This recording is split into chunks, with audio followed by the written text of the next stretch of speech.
I've owned my i8 for 2 weeks now, and so far, I love it. I am planning on making a series of videos talking about the ownership experience, documenting what it's like to live with an i8 on a daily basis. Something cool about owning these cars is we get to get a lot more in depth with the videos, the reviews. Usually when we review a car, we get maybe a week max to spend with the vehicle. And sometimes as short as just a day with the car. Well, with this, we get to drive it for as long as we want, as often as we want, wherever we want. So I'm going to get to know this car really, really well. A lot of people are wondering why I got the BMW i8. I saw a few comments about it. Some of you may know that I was looking at a newer twin-turbo M6 at the same time. So what happened was I started thinking about upgrading from the Boss. The few top contenders were potentially trying to find a Shelby GT350R allocation, even those are really difficult to get for anywhere close to sticker right now. Other contenders were a used Jaguar F-Type R. Love those cars. A really good friend of mine has one though, so that kind of didn't want to be the second one in the group to get that car. Something else, obviously the M6, and then the i8. I originally would not have been looking into the i8 because of the price. It was a bit out of the budget originally, but I found online that they were giving some really good deals on 2015 models because they had 16s coming into showrooms and they wanted to make room for the newer cars. Now, between the 15 and the 16, they really didn't change anything. They had laser headlights as a new option, and I think that is pretty much the only difference. Therefore, I found a really good deal at a local dealership. So, me and Parker, we went to the BMW dealership. We filmed it in a vlog previously. Local one, Erhard and Farmington Hills. They had this white i8 there, and they also had an M6 coupe. Now, at first we drove this, and I thought it was really cool. I loved the way it looked. It was really impressive. It was decently quick. And then we got an M6, and that was just an absolute rocket ship. Ultimately, though, my decision was made based on a few factors. I'll explain those in a bit. So in this video, pretty much, it's going to be my initial impressions. Again, I've had the car for 2 weeks. As soon as I got it, we took it to Chicago. So I put quite a bit of miles on it already, but I've driven it as a daily commuter. I've driven it out with friends as a fun car and stuff, and I literally love it so much. One of the first things that drew me to this car was the appearance. Well, obviously, it looks like a concept car that they built for the road. It looks shockingly similar to the Efficient Dynamics concept they came out with, I don't know, 6 or 7 years ago, something like 2009. That thing had a diesel engine actually, but 2 electric motors, the same swoopy supercar profile, the butterfly doors. The doors on that car were transparent though, which definitely could not have made it to production. It had the crazy headlights, the really futuristic drivetrain promising great performance while still achieving unheard of fuel economy ratings for a car in this class. Fast forward to now, it's 2016 now. They've been out for about a year and a half, and every time you see one, it's still, whoa, what is that? It has to be one of the most eye-catching cars on the road today. So it definitely checks that box of something that looks just exotic. It is very futuristic, and it is beautifully designed. I love the side wind arch tunnel thing that goes through the taillight. It's rather annoying to clean because you got to get underneath and below it, and that's a little bit of a hassle, but it's worth it because it looks so cool. The second thing is the technology. I personally have always loved cars that pioneer futuristic technology that nobody else has developed yet. For example, that's why I love McLaren so much. They have the crazy advanced independently actuated suspension on their cars. Everything is just built to such an attention of detail with quality in mind, and just really futuristic technology. Now, this car is definitely futuristic.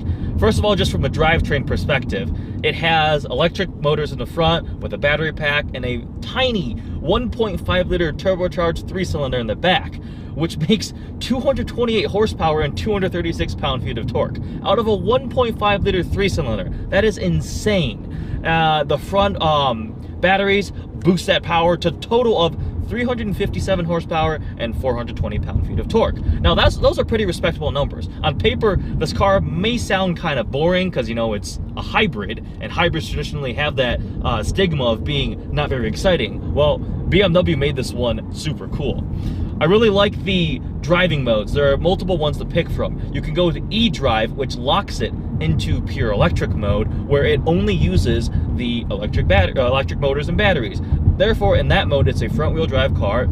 And the next mode is comfort mode. That mode pretty much automatically cycles between pure electric, or it'll kick in the gas engine if it detects you need extra horsepower, if you're trying to pass somebody, accelerate hard, or once you achieve outside of the pure electric top speed range, which is, I think, 75 miles per hour.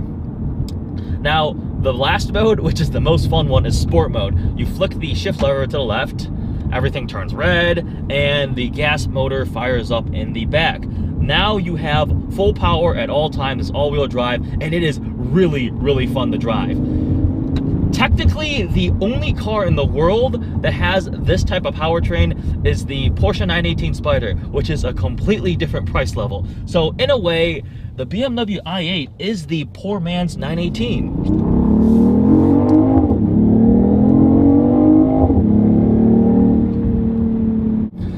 Other impressions from driving it for these first 2 weeks is the efficiency is kind of crazy. When driving it really, really hard, like fast enough that I was keeping up with R8s and Porsches and stuff like that, I was averaging 25 miles per gallon, which is considered bad for this car. I had to try hard to make it go that inefficiently. Now, normal cruising, I would be getting 35 miles per gallon, which is pretty good combined. And then when I tried really hard on the freeway, I averaged 40 miles per gallon once when I was coming back home from Ann Arbor. So it's really impressive that BMW was able to make a car this fun to drive with this type of performance, but offer the kind of efficiency that it will give you with all the different modes. It is never boring to drive. It's always exciting. Something else that's really cool is the i8 comes with a little phone app. It's not like the typical BMW remote app. It's actually specially formulated for the i vehicles. It will show me my range, the fuel, how much fuel I have left in the car, my electric range, the charging time if I have it plugged in. I can see the efficiency of my last trip. It'll give me all this data about my miles per gallon, how much electricity I used. It will also allow me to send locations to the GPS to have it in the navigation ready for when I'm about to leave. I can precondition the car for climate-wise, so I can have the AC running. That will be detrimental to the range once I get to the car, but it'll be nice and cool when it's 95 degrees outside.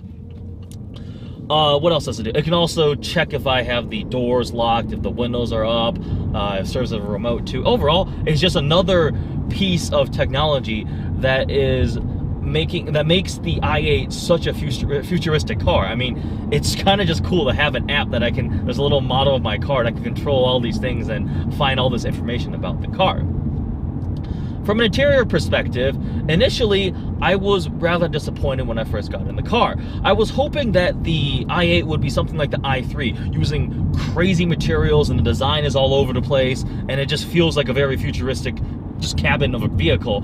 Whereas if you sat in here and you didn't look at the outside, you would think you're kind of in a normal BMW. The shifter is the same exact thing out of every 5 Series out there. The buttons are shared. The layout is it's conservative. They didn't make it as wild as the exterior would suggest this car would have as an interior. Now, I have grown to like it a lot. Everything is there. Everything is perfectly usable. It's ergonomically sound. It looks pretty cool. At night, when the LED colored lighting lights up, the cabin looks awesome.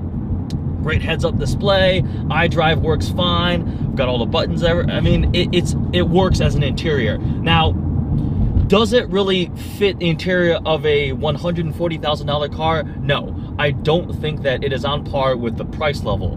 But does it work for me? Do I have any complaints of it, really? Not really. I'm fine with it. I intended this video just to be a short little one, talking about my initial impressions. Again, I've just received the vehicle. I've put, I don't know, I think 1,300 miles on it already in 2 weeks.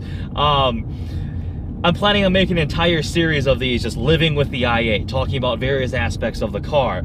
If you guys have any suggestions about videos I should make or questions about the car, feel free, please comment below, message us, email me, whatever. Like always, I hope you enjoyed this video. Please browse our channel and subscribe. Look forward to seeing you guys next video.